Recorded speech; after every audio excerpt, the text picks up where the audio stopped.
నమస్తే, welcome to love talks. జాతీయ అంతర్జాతీయ అంశాలపై విశ్లేషణ అందించడానికి సీనియర్ అనలిస్ట్ ఎంజీ రావు గారు మనతో ఉన్నారు. వారితో మాట్లాడదాం.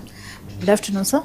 Good afternoon sir. ఖమేనీ ఏమాత్రం వెనక్కి తగ్గని పరిస్థితి. హర్మూజ్ విషయంలో హర్మూజ్ను వదులుకునే ప్రసక్తే లేదు అంటున్నారు. మరి ఏం జరగబోతోంది? మహాసాగర యుద్ధమేనికి సిద్ధమవుతుందా? పరిస్థితి ఏంటి? ఎస్ అండి, ఇప్పుడు హర్మూజ్ మహాసాగర యుద్ధం మన ముందు ఉంది. ప్రపంచం ముందే ఇది ఒక మూడవ ప్రపంచ యుద్ధంగా కన్వర్ట్ అయ్యే పరిస్థితి కూడా ఇక్కడ నెలకొని ఉంది. ఎందుకంటే హర్మూజ్ స్ట్రైట్, ఈ హర్మూజ్ స్ట్రైట్ కేంద్రంగా యుద్ధం జరగబోతుంది.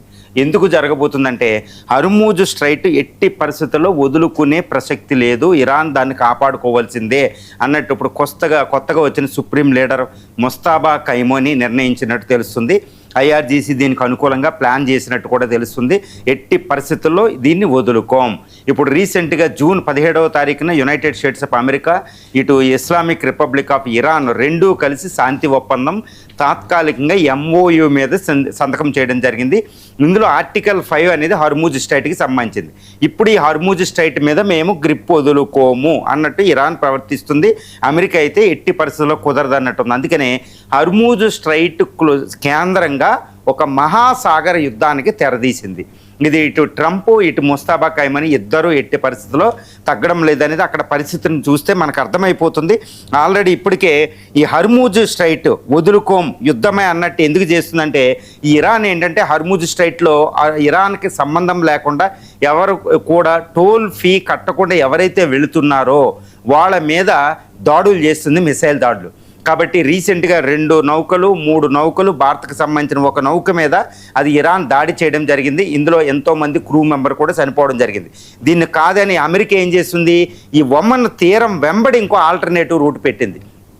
దీనిని ఇరాన్ వ్యతిరేకిస్తుంది, అక్కడ వెళ్ళిన వాళ్ళు పేల్చేస్తుంది. కాబట్టి ఇరాన్లో ఎట్టి పరిస్థితుల్లో హర్మూజ్ మాదే, ఈ హర్మూజ్ మాదే అంటూ ట్రంప్ హర్మూజ్ మాదే అంటూ ఇటు ఇరాన్ యుద్ధానికి పాల్పడడం అనేది మనకు చూస్తున్నాం.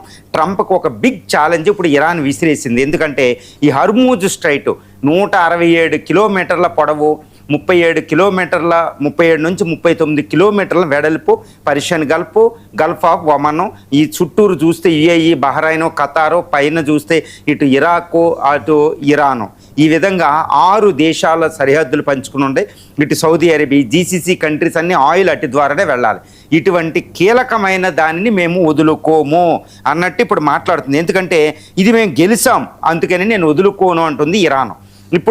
ఇప్పుడు ఇరాన్ ఏంటంటే ఈ హర్మూజ్ స్ట్రైట్లో తన యొక్క ప్రాబల్యాన్ని కాపాడుకోవడానికి అది కొన్ని లక్షల డ్రోన్లని సిద్ధం చేసినట్టు తెలుస్తుంది. అదేవిధంగా ఈ ఖైబర్ అనే లాంటి మిసైల్స్ను ఉపయోగించి భయానకమైన హైపర్సోనిక్ మిసైల్స్, చైనా నుంచి రష్యా తెచ్చుకున్న మిసైల్స్, సుమారు 15,000 నుంచి 25,000 మిసైళ్ళు, లక్షలాది డ్రోన్లు, ఇటు కెష్ప్ నుంచి బందర్ అబ్బాసి చుట్టుపక్కల ప్రాంతాల under ground mountain, Zagros, ఎల్బర్జ్ mountains కింద అండర్ గ్రౌండ్లో సిద్ధం చేసినట్టు తెలుస్తుంది. అంటే ఏంటి, ఒకవేళ అమెరికా ఇక్కడ హర్మూజ్ స్ట్రైట్ దగ్గరికి వచ్చి ఇరాన్ కాదంటూ దాడులకు పాల్పడితే ఇరాన్ ఈ రెసిస్టెన్స్ అంటే 107 రోజుల పాటు జరిగిన మహాయుద్ధం కంటే అతి భీకరమైన యుద్ధానికి కావాల్సిన మందుగుండిన మిసైల్స్ను, డ్రోన్ని ఇరాన్ సిద్ధం చేసుకుంది. కాబట్టి ఇరాన్ ఏంటంటే ఇటు అమెరికా ఎయిర్ బేస్లు 17 ఎయిర్ బేస్లే కాకుండా ఇటు గల్ఫ్ కంట్రీస్లో ఒక GCC కంట్రీస్, గల్ఫ్ కంట్రీస్ని సర్వనాశనం చేయడం పెట్టుకుంది. మరి ఇలాంటి దాన్ని మరి ఒక్కసారి 107 రోజుల యుద్ధంలోనే ఇరాన్ గెలవపోయాయి ఇటు ఇజ్రాయెల్, అమెరికా కలిసి. మరి ఇప్పుడు ఏంటి పరిస్థితి అంటే ఒక్కటేనండి, ఇప్పుడు ఇరాన్ ఇంత ఫైర్ పవర్ని గెలవడం అనేది అమెరికాకి అసంభవం, అమెరికా గెలవదు. మరి ఏంటి పరిస్థితి? ట్రంప్ ముందు ఏంటి అంటే హర్మూజ్ స్ట్రైట్ని ఇరాన్కి అప్పచెప్పాడు. మరి హర్మూజ్ స్ట్రైట్ని ఇరాన్కి చెప్పడానికి అమెరికా అసలు సిద్ధంగానే లేదు. ఎందుకంటే హర్మూజ్ స్ట్రైట్ను వదలడం అంటే అమెరికా పూర్తిగా ఓడిపోయినట్టే, ప్రపంచంలో అమెరికా ఆధిపత్యాన్ని వదులుకున్నంత పరిస్థితి ఇక్కడ ట్రంప్ చేసిన పిచ్చి పనికి క్రియేట్ అయిపోయిందనమాట. కాబట్టి హర్మూజ్ని ఇరాన్కి వదలకూడదు. మరి అమెరికా ఇరాన్ని గెలవలేదు. ఇరాన్ ఇప్పుడు దీంట్లో ఉన్న సీమైన్స్ వాటిని తొలగించలేదు. మరి అమెరికాకి ఏంటంటే అమెరికా దగ్గర ఉన్న ఒక చివరి అస్త్రం ఏంటంటే అణ్వాయుధం. నాకు తెలిసినంత వరకే యునైటెడ్ స్టేట్స్ ఆఫ్ అమెరికా ప్రెసిడెంట్కి పూర్తి అధికారాలు ఉంటాయన్నమాట. ఈ యొక్క nuclear bomb code, secret code అన్నీ కూడా అధ్యక్షుడికి ఉంటాయి. అధ్యక్షుడు న్యూక్లియర్ బాంబు ప్రయోగించడానికి పూర్తి సర్వాధికారాలు కలిగి ఉంటాడనమాట అధ్యక్షుడికి. అది న్యూక్లియర్ కమాండ్లో హయ్యెస్ట్ అథారిటీ యుఎస్ ప్రెసిడెంట్. కాబట్టి యుఎస్ ప్రెసిడెంట్కి ఉన్న చివరి అస్త్రం ఏంటంటే న్యూక్లియర్ వెపన్. ఈ న్యూక్లియర్ వెపన్ని ఈ B2, B-52, B-1 లాంటి బాంబర్స్ ద్వారా వేయొచ్చు, లేకపోతే న్యూక్లియర్ మిసైల్ డైరెక్ట్గా యునైటెడ్ స్టేట్స్ ఆఫ్ అమెరికా నుండే ఒక సైలోస్ ద్వారా ఒక న్యూక్లియర్ వెపన్ మైన్యూట్ మ్యాన్ 3 లాంటి దాని ద్వారా ఇరాన్లో మిసైల్ వేయొచ్చు, ఏది అణ్వస్త్రాన్ని ప్రయోగించవచ్చు. సో అమెరికాని ఇరాన్ దగ్గర నుంచి హర్మూజ్ స్ట్రైట్ తీసుకోవడానికి, ఇరాన్ని పూర్తిగా ఓడించడానికి ట్రంప్ చేతిలో ఉన్న ఒకే ఒక అస్త్రం అణ్వస్త్రం. అంతే తప్పితే మిగిలిన ఏది కూడా వర్కౌట్ అవ్వలేదు. ప్రూవ్ చేసుకున్నాడు, ఆల్రెడీ ఓడిపోయాడు, మళ్ళీ ఓడిపోయే అవకాశం ఉంది. కాబట్టి ఇరాన్ మీద అమెరికా అణ్వస్త్రం ఉపయోగించే అవకాశాలు ఇక్కడైతే పుష్కలంగా కనిపిస్తున్నాయి. తర్వాత శాంతి ఒప్పందం, ఇప్పుడు దాకా జరిగిన శాంతి ఒప్పందం చూస్తే తుక్కు అయిపోయినట్టు తెలుస్తుంది. ఎందుకంటే ఎంతో ట్రాక్టు డిప్లొమసీ, పాకిస్తాను, ఖతార్, ముఖ్యంగా పాకిస్తాన్ అసీం మునీరు, షహబాజ్ షరీఫ్ మధ్యవర్తిత్వంతో భయంకరంగా ఎంతో డిస్కషన్ చేసి అక్కడ శాంతి ఒప్పందం కుదిరింది కష్టపడి. కానీ ఈ శాంతి ఒప్పందం ఇప్పుడు తుక్కు అయినట్టు తెలుస్తుంది. ఈ ట్రాక్ ఏదో శాంతి చర్చలు జరుగుతున్నాయి జెనీవా, ఈ స్విట్జర్లాండ్లో, కానీ దానిని నేను పట్టించుకొని MOU అయిపోయినట్టే, సీజ్ ఫైర్ ముగిసిందని ట్రంప్ ప్రకటించడం. ఇప్పుడు ఇరాన్ని అధినేత IRGC కూడా మేము దాన్ని పట్టించుకోమన్నట్టు వాళ్ళు ప్రవర్తిస్తున్నారు. జూలై 23న బహిరంగ సభలో ఈ ముస్తాబా కైమోని ఆ శాంతి ఒప్పందం నుంచి మేము బయటకు వస్తున్నాం, యుద్ధమే అన్నట్టు ప్రకటించే అవకాశాలు కూడా ఉన్నాయి. ఇప్పటికే ఇరాన్ ఆల్రెడీ అన్ని గల్ఫ్ కంట్రీ పూర్తి స్థాయి యుద్ధంలోనే అమెరికా, ఇరాన్లు ఇన్వాల్వ్ అయి ఉన్నాయి. కాబట్టి శాంతి ఒప్పందం పూర్తిగా తుక్కు అయినట్టు తెలుస్తుంది. ఎందుకంటే ఇటు ఇరాన్ న్యూక్లియర్ బాంబు విషయంలో అది న్యూక్లియర్ రియాక్టర్ ఫోర్డో, ఇస్ఫహాను, బుషేహార్ లాంటి ఏది నాశనం అయిపోయిన ఈ అణు రియాక్టర్లు మళ్ళా రీబిల్డింగ్ చేస్తుంది. తర్వాత న్యూక్లియర్ వెపన్ మాకు ఉండాల్సింది IAEA ఇన్స్పెక్షన్స్కి మేము ఒప్పుకోమని ఇరాన్ ప్రకటించేసింది. ఇది యుద్ధానికి ముందున్నది. హర్మూజ్ స్ట్రైట్ ఒకప్పుడు ఫ్రీ నావిగేషన్, ఇప్పుడు మేము ఒప్పుకోము, ఇది మాది అంటుంది. కాబట్టి అసలు శాంతి ఒప్పందానికి విలువే లేదు. యుద్ధానికి ముందు ఉండవలసిన పరిస్థితి కంటే ఇంకా విపత్కర పరిస్థితి ఈరోజు అక్కడ ఉంది. కాబట్టి అసలు శాంతి ఒప్పందం విలువే లేకుండా అయిపోయింది పాకిస్తాన్ బ్రోకరేజ్ చేసిన దానికి. తర్వాత అంటే దౌత్యం మొత్తం విఫలమైంది, ట్రంప్ దౌత్యం పూర్తిగా విఫలమైంది. ఎందుకంటే ట్రంప్ శాంతి ఒప్పందం కుదుర్చుకోలేకపోయాడు, ఇరాన్ను ఓడించలేకపోయాడు. తర్వాత అమెరికాకి ఏంటంటే ఇప్పుడు యునైటెడ్ స్టేట్స్ ఆఫ్ అమెరికా ఒకప్పుడు ఫస్ట్ వచ్చినప్పుడు ఇక్కడ గల్ఫ్ కంట్రీస్లో ఉన్న 17 ఆర్మీ దాని యొక్క అటాక్ చేసేది ఎయిర్ బేస్ల నుంచి, ఆర్మీ బేస్ల నుంచి, ముఖ్యంగా ఇటు సౌదీ అరేబియా, బహ్రైను, ఖతారు, UAE, తర్వాత ఇటు జోర్డాను, ఈ ప్రాంతాల సిరియా నుంచి. కానీ ఇప్పుడు ఈ గల్ఫ్ కంట్రీస్ అమెరికాకి నో చెప్తున్నాయని తెలుస్తుంది. ఎందుకంటే ఇప్పుడు ఇరాన్ లక్షలాది డ్రోన్లు, వేలాది మిసైల్స్ రెడీ చేసుకుంది. కాబట్టి అమెరికాకి ఎవ్వరు సపోర్ట్ చేసినా మేము వాళ్ళని అటాక్ చేస్తాం అనుకుంటూ ఆల్రెడీ ఇరాన్ ప్రకటించేసింది, ఆల్రెడీ 48 అవర్స్ బ్యాక్. కాబట్టి ఆల్రెడీ ఇప్పుడు UAE, బహ్రైను, ఖతారు, జోర్డాన్ మీద అది అటాక్ చేసింది. కాబట్టి అమెరికా ఇక్కడ ఇరాన్ మీద దాడులు చేస్తే ఇక్కడ ఎక్కువగా సర్వనాశనం అయ్యే దేశాలు గల్ఫ్ కంట్రీస్. ఇప్పుడు గల్ఫ్ కంట్రీస్ ఇప్పటికే చాలా సర్వనాశనం అయిపోయింది. ఎకనామిక్ గ్రోత్ పడిపోయింది, ఆయిల్ ఎక్స్పోర్ట్స్ పడిపోయినాయి, ఆయిల్ ప్రొడక్షన్ పడిపోయింది, LNG టెర్మినల్స్ నాశనం అయిపోయింది. ఇప్పుడు మళ్ళా హర్మూజ్ యుద్ధం అంటే అమెరికా కంటే ఎక్కువ నష్టపోయేది గల్ఫ్ కంట్రీస్. కాబట్టి అమెరికాకి కూడా ఈసారి పర్మిషన్ ఇవ్వకపోవచ్చు గల్ఫ్ కంట్రీస్ అనేది తెలుస్తుంది.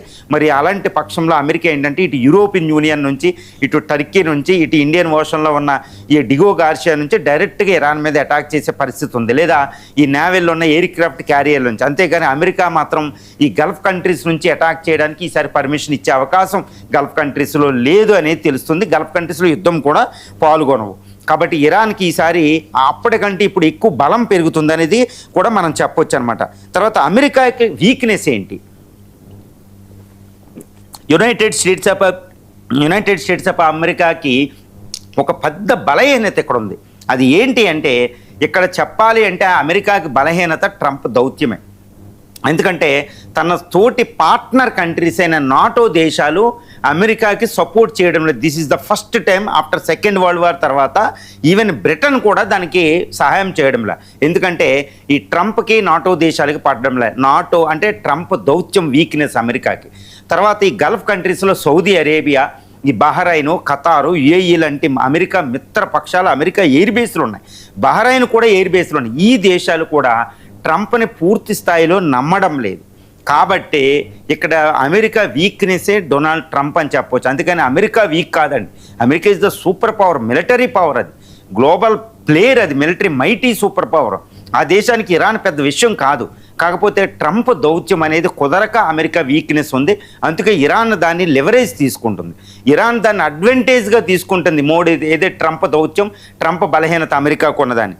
కాబట్టి అమెరికా అక్కడ ఓడిపోతుందని చెప్పొచ్చు. తర్వాత ఇప్పుడు హర్మూజ్ యుద్ధం జరిగితే విజయం దేనిది అనేది చాలా పెద్ద విషయంగా చెప్పుకుంటారు. ఎందుకంటే హర్మూజ్ స్ట్రైట్ కేంద్రంగా మహాసాగర యుద్ధం జరిగితే మరి ఇరాన్ గెలుస్తుందా, అమెరికా గెలుస్తుందా? ఈ విషయాన్ని చాలా జాగ్రత్తగా గమనించాలంటే అక్కడ ఉన్న జోగ్రఫీకి వెళ్ళిపోవాలి. ఎందుకంటే ఈ యొక్క గల్ఫ్ ఆఫ్ హర్మూజు, గల్ఫ్ ఆఫ్ హర్మూజ్కి ఇటేపునున్న అదే Gulf of Oman, Persian Gulf, ఈ రెండు ప్రాంతాల్లో, తర్వాత దానికి నార్త్ సైడ్ ఉన్న ఇరాన్ అంటే ఆల్మోస్ట్ 1500 కిలోమీటర్స్ పొడవు ఉంటుంది అనమాట. ఇరాన్ ఎంటైర్ తీర ప్రాంతం అండి. ఈ ఎంటైర్ తీర ప్రాంతాన్ని మనం తీసుకుంటే అక్కడ ఇరాన్కి తిరుగులేదు. అమెరికా ఎంత పవర్, ఎయిర్ క్రాఫ్ట్ క్యారియర్లు అన్నిటినీ మోహరించిన ఇరాన్ అక్కడ కొట్టడం చాలా కష్టం. అదే మనం చూసాం కూడా. ఎందుకంటే అది సీ మైన్స్ అని ఒకటి పెడుతుంది, అసిమెట్రిక్ వార్ఫేర్ తయారు చేసుకుంది. అసిమెట్రిక్ వార్ఫేర్ అంటే అమెరికా పవర్ని అడ్డుకోవడానికి కౌంటర్ తయారు చేసుకుంది గత 47 సంవత్సరాల ఆంక్షల కాలంలో. ఇక్కడ ఏంటంటే sea mines, military boats, speed boats తయారు చేసుకుంది.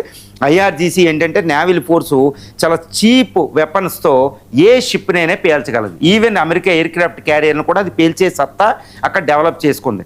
ఒక సబ్మెరైన్స్ పెట్టుకుంది, స్మాల్ లో టెక్నాలజీ సబ్మెరైన్, అవుట్డేటెడే కానీ చాలా పవర్ఫుల్. కాబట్టి దాని యొక్క అడ్డా, దాని యొక్క సెక్యూరిటీ జోన్ అది. కాబట్టి ఈ జోన్కి వెళ్ళి అటాక్ చేయడం చాలా చాలా కష్టం. అసలు ఈ సీ మైన్స్ని రిమూవ్ చేయాలంటే యునైటెడ్ స్టేట్స్ ఆఫ్ అమెరికాకి 4-5 నెలలు పడుతుంది, అది కూడా ఇరాన్ రెసిస్టెన్స్ లేకపోతే. కాబట్టి ఇప్పుడు హర్మూజ్ స్ట్రైట్ కేంద్రంగా యుద్ధం జరిగితే అమెరికా ఈవెన్ నాటో దేశాలు వచ్చినా ఇరాన్ ఓడించడం అసంభవం.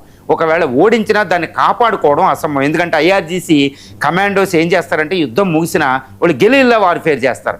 కాబట్టి ఏ కమర్షియల్ షిప్ కూడా అక్కడ సేఫ్గా పాసేజ్ అవ్వలేదు. కాబట్టి హర్మూజ్ స్ట్రైట్ యుద్ధం జరిగితే అమెరికా గెలవదు, అమెరికా మిత్రపక్షాలు వచ్చినా గెలవదు, కేవలం ఇరాన్ గెలుస్తుంది అనమాట. కాబట్టి హర్మూజు కేంద్రంగా యుద్ధం జరిగితే అది ఇరాన్కే బెనిఫిట్ అయిపోతుంది. మరి హర్మూజ్ ఫీజు చెల్లించడం, ఇప్పుడు ఇరాన్ ఏమడుతుందంటే మా యొక్క హర్మూజ్ స్ట్రైట్ మా కంట్రోల్లో ఉంటుంది, మీరు నామినల్గా ప్రతి పెద్ద పెద్ద ట్యాంకర్స్కి $2 మిలియన్ చెల్లించండి, ఇది టోల్ ఫీ, ఎందుకంటే నేను సేఫ్గా పంపిస్తాం, ఈ సెక్యూరిటీ నేను చూస్తా, ఇది నాది అని ఇరాన్ చెప్తుంది. అమెరికా అధ్యక్షుడు ఏమంటున్నాడు, ఈ యొక్క ఏ షిప్ దాటినా ఆ షిప్లో ఉన్న కాస్ట్ సరుకుల్లో 20% చెల్లించని చాలా ఎక్కువ అడుగుతున్నాడు. ఇరాన్ అడుగుతుంది, నేను చాలా తక్కువ అడుగుతున్నాను కదా. మరి ప్రపంచ దేశాలు హర్మూజ్ స్ట్రైట్లో నుంచి ప్రయాణించడానికి ఈ షిప్లకి టోల్ ఫీ రెడీ అయినాయి అంటే ఎస్ అండి. ఇది మనం చాలా జాగ్రత్తగా గమనించాలి. ఇప్పుడు హర్మూజ్ స్ట్రైట్ యుద్ధం జరిగి సర్వనాశనం అవడం కంటే ఈ హర్మూజ్ స్ట్రైట్లో ఇప్పుడు పనామా కెనాల్లో టోల్ ఫీ ఉంది. ఈ టోల్ ఫీ లేక హర్మూజ్ స్ట్రైట్లో కూడా టోల్ ఫీ చెల్లించడానికి ప్రపంచ దేశాలు రెడీ అయినట్టు తెలుస్తుంది. ఈవెన్ యూరోపియన్ యూనియన్ కూడా ఈ టోల్ ఫీ ఇరాన్కి చెల్లించడానికి రెడీ అయినట్టు తెలుస్తుంది. ఈవెన్ భారత్ లాంటి కంట్రీస్ కూడా, చైనా లాంటి దేశాలకి ఇది టోల్ ఫీ అనేది పెద్ద విషయం కాదు. భారత్, చైనా లాంటి, జపాన్ లాంటి దేశాలకు కావాల్సింది ఏంటంటే అక్కడ ఆయిల్ ప్రతిబంధకం లేకుండా ఉండాలి. టోల్ ఫీ అనేది పెద్ద విషయమే కాదు. ఈ లార్జ్ ఎకానమీస్ యుద్ధం జరిగితేనే ఎక్కువ నష్టం. కాబట్టి ప్రపంచ దేశాలు సుముఖంగా ఉన్నాయి టోల్ ఫీ చెల్లించడానికి అనేది మనకు తెలుస్తుంది అనమాట. మరి హర్మూజ్ ఫీ భారత్ చెల్లిస్తుంది అనేది కూడా పెద్ద క్వశ్చన్. ఎందుకంటే ఇరాన్ ఆల్రెడీ ప్రకటించింది ఇరాన్ మిత్ర దేశాలకు మేము టోల్ ఫీ ఇవ్వము, ఉండదు అని. మరి భారత్, చైనాలు ఇరాన్ మిత్ర దేశాలు. మరి భారత్కు ఉంటుందంటే భారత్ ఏంటంటే షార్ట్ టర్మ్లో భారత్ని టోల్ ఫీ చెల్లించమని ఇరాన్ అడిగే అవసరం లేదు. ఎందుకంటే భారత్ సపోర్ట్ చాలా అవసరం. ఇండియన్ ఓషన్లో ఇండియన్ నేవీ తిరుగులేని ఫోర్సు. భారత్ వ్యతిరేకిస్తే ఇరాన్కి చాలా కష్టం ఉంటుందన్నమాట.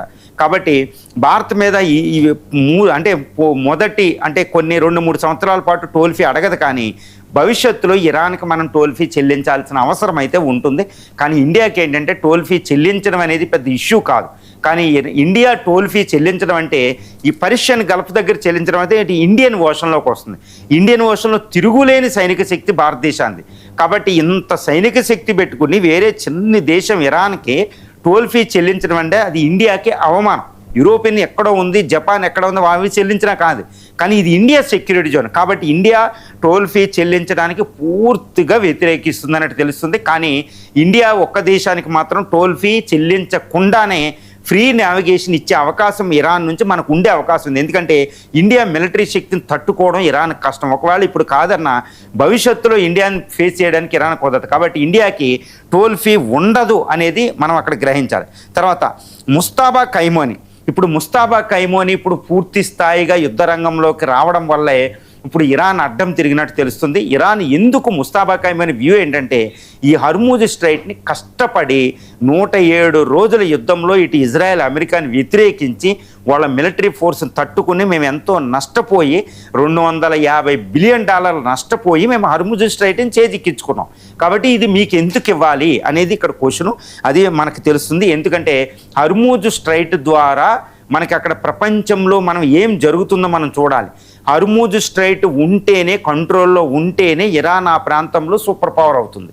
కాబట్టి అమెరికా ఇజ్రాయెల్ మళ్ళీ భవిష్యత్తులో అటాక్ చేయకుండా ఉండడానికే ఇది ఒక హెడ్జ్, అంటే ఇది ఒక రక్షణ ఛత్రం కింద ఇరాన్కు ఉపయోగపడుతుంది. అందుకని ఇరాన్ తాడో పేడ తేల్చుకోవాలి. ఉంటే హర్మూజ్ మా స్ట్రైట్లోనా లేకపోతే డూ ఆర్ డై మోడ్లో యుద్ధానికి సిద్ధపడిపోయింది అనేది మనకు అర్థమవుతుంది. మరి హర్మూజ్ స్ట్రైట్ ఎందుకు అవసరం అంటే ఒకటేనండి, హర్మూజ్ స్ట్రైట్లో ఇప్పుడు ప్రపంచంలో 40% ఆయిల్ రీసోర్సెస్ అక్కడ నుంచి ట్రావెల్ అవుతున్నాయి. తర్వాత ఎంటైర్ జీసీసీ కంట్రీస్ అయినా ఇటు సౌదీ అరేబియా, బహ్రైన్, ఖతారు, కువైట్, ఈ కంట్రీస్ అన్నీ కూడా ఆయిల్ ఎక్స్పోర్ట్ చేయాలంటే అది ఒక్కటే దిక్కు. కాబట్టి అవన్నీ ఇరాన్ మీద డిపెండ్ అయ్యి ఉండాలి. కాబట్టి హర్మూజ్ స్ట్రైట్ అంత ప్రాధాన్యత ఉంది ప్రపంచ ఆయిల్ సప్లైకి. రెండోది అత్యంత ప్రధానం ఏంటంటే ప్రపంచంలో ఇటు ఎన్పీకే, ఇటు నైడ్ యూరియా అని, పాస్పేట్ అని, తర్వాత సల్ఫర్ ఫెర్టిలైజర్స్, అంటే ప్రపంచంలో ఫెర్టిలైజర్ సప్లైలో 1/3 1/3 వంతు అక్కడ నుంచి వెళ్తున్నాయి. కాబట్టి అది అత్యంత ప్రధానమని తెలుస్తుంది. తర్వాత ఇరాన్కి ఏంటంటే ఇది కంట్రోల్లో ఉంటేనే ఇజ్రాయెల్ని అమెరికాకి యుద్ధంలోకి రాకుండా ఆపగలిగింది, దానికి రక్షణ. కాబట్టి హర్మూజ్ స్ట్రైట్ ఉంటేనే ఈ మిగిలిన సున్నీ కంట్రీలు అన్నింటినీ కూడా ఇరాన్ కంట్రోల్ చేయగలిగింది, ఆ ప్రాంతంలో సూపర్ పవర్గా ఉండగలిగింది. అందుకని ఇరాన్ ఇంకా హర్మూజ్ స్ట్రైట్ హర్మూజ్ స్ట్రైట్ వదులుకోమంటే ఇంకా ఆల్మోస్ట్ ఇరాన్ ఓడిపోయినట్టే భవిష్యత్తులో కూడా. కాబట్టి ఒక సూపర్ పవర్ అవ్వడానికి ఇది ఉపయోగపడుతుంది. కాబట్టి మేము యుద్ధానికి వెళుతున్నాం అనేది ఇక్కడ తెలుస్తుంది. మరి హర్మూజ్ స్ట్రైట్ మహాయుద్ధం జరిగితే భారత ప్లాన్ ఏంటి? ఎందుకంటే భారతదేశం విపత్కర పరిస్థితుల్లోకి వెళ్ళిపోయింది. ఇటు ఆయిల్ రేటు, పెట్రోలియం రేటు పెరిగిపోవడం, గ్యాస్ సప్లై కొరత రావడం, ఇండియాలో ద్రవ్యోల్బణం విపత్కర పరిస్థితి వచ్చింది. మరి ఇప్పుడు హర్మూజ్ స్ట్రైట్ యుద్ధం, మహాసాగర్ యుద్ధం జరగడానికి సిద్ధంగా ఉంది. మరి ఇలాంటి పరిస్థితుల్లో భారత ప్లాన్ ఏంటి అనేది మనం చూడాలి. భారతదేశం ఏంటంటే ఇటు రష్యా నుంచి, ఇటు వెనుజులా నుంచి, నైజీరియా ఇలాంటి దేశాల నుంచి ఆయిల్ని దిగుమతి చేసుకోవడం, ఈవెన్ ఆస్ట్రేలియా నుంచి. అందువల్ల ఈ హర్మూజ్ స్ట్రైట్ మీద డిపెండ్ అవ్వకుండా ఇటు యుఏఈ ఫుజియారా పోర్టు నుంచి ఎక్కువ ఆయిల్ తెచ్చుకోవడం. ఈ విధంగా భారత్ ఏంటంటే హర్మూజ్ స్ట్రైట్ మీద టోటల్ డిపెండెన్సీ తగ్గించుకుంటుంది. కాబట్టి హర్మూజ్ స్ట్రైట్ యుద్ధం జరిగిన భారతదేశంలో ఆయిల్ రేటు పెరిగిపోతుంది, కానీ ఆయిల్ సప్లై ప్రాబ్లం మాత్రం ఇండియా ఉండకుండా జాగ్రత్త పడుతుందండి.